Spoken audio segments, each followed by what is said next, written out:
তাই করতে হবে। চেষ্টা করতে তো অসুবিধা নেই, চেষ্টা তো অনেক কাজ হয়ে যেতে পারে। মাননীয় মন্ত্রী, আমরা বিদেশে 1 কোটিরও বেশি লোক, মাইন্ড ইট, আমরা এখনো আপনাদের বিরুদ্ধে বিদ্রোহ করিনি, অথচ আমাদের টাকাগুলো দিয়ে আপনার আমার দেশটা চলে, অর্ধেক দেশ।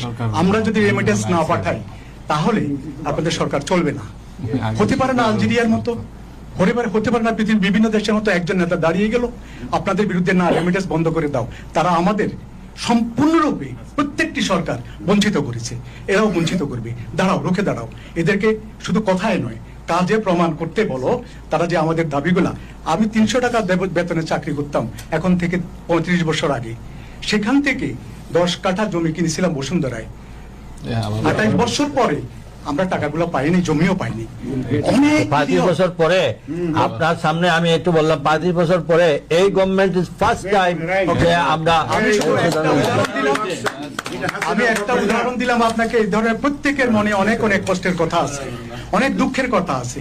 দুঃখের কথার জন্য আমরা আপনারা সরকার আমাদের প্রতি সেইভাবে সুহৃদয় অথবা ন্যায় বিচার। ভাই, আমি তো নতুন মন্ত্রী, তাছাড়া শুনেন, আমি করে এখন থেকে আমার অনুরোধ থাকবে মাননীয় প্রধানমন্ত্রী, আপনার মাধ্যমে একটা বিমান আসলে উইন উইন সিচুয়েশন হয়, আমরা প্রত্যেকে উপকৃত হই, আপনারা উপকৃত হন, আমরা উপকৃত হই।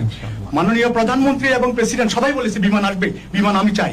আমার ইন্টারভিউতে আসে নাই, কিন্তু কেন? আমরা কি আপনাদেরকে টাকা দিয়ে সাহায্য করব? এই ধরনের বহু প্রশ্ন এখানে আছে। আমি শুধু রিমাইন্ড করে দিচ্ছি, আপনি জনপ্রিয় নেতা, আপনি জনপ্রিয় থাকেন, আল্লাহর কাছে দোয়া করি আপনি দাবিগুলোকে মেনে নিয়েছেন, সেগুলো যেন পূরণ হয় এবং আমাদের হৃদয়টা যেন একটু হালকা হয় এবং আপনাদেরকে যেন পরবর্তীতেও বারংবার যেন ভোট দিতে পারে, সেই ব্যবস্থাটা করুন। আমি এখানে বলে গেলাম ভাই, একটা মিনিট, আমি এখানে বলে গেলাম, আপনি যদি এখানে আমার সঙ্গে কমিউনিকেশন না করেন তাহলে তো হবে না। আমি বলছি তো, আপনারা এই টাইম টিভি যেখানে বলছি, আমি ওখানে আমার অফিসে গিয়ে ইমেল নাম্বারটা দিয়ে কাকে দিয়ে কমিটি করলাম ওনার কাছে পাঠায়, ওনারা প্রচার করবেন। আপনারা এরপরে তো বলতে পারবেন না যে কমিটি কি বললেন, তারপরে আপনারা এইগুলো পাঠাবেন। আমি আমাদের মন্ত্রণালয়ে যেহেতু আমি বলছি, আমি আলাদাভাবে একজন সিনিয়র মোস্ট অফিসার দিয়ে আমরা তারপর দেখি না আমরা এতদিনের দুর্নামগুলা কিভাবে কাটিয়ে উঠতে পারি, চেষ্টা তো করতে আপত্তি নাই। তো কাজেই আমরা দেখি, আমরা তো এই মিটিংটা তো আপনারা দেখেন নাই, আমি বলছি যে আমি শুনতে চাই, আমি আপনাদের অপিনিয়নটা শুনতে চাই। আমরা ফার্স্ট টাইম শুনে আমরা যদি কিছুটা হলেও কাজ করতে পারি, এটাই তো তৃপ্তি থাকবে যে এইটুকু করলাম।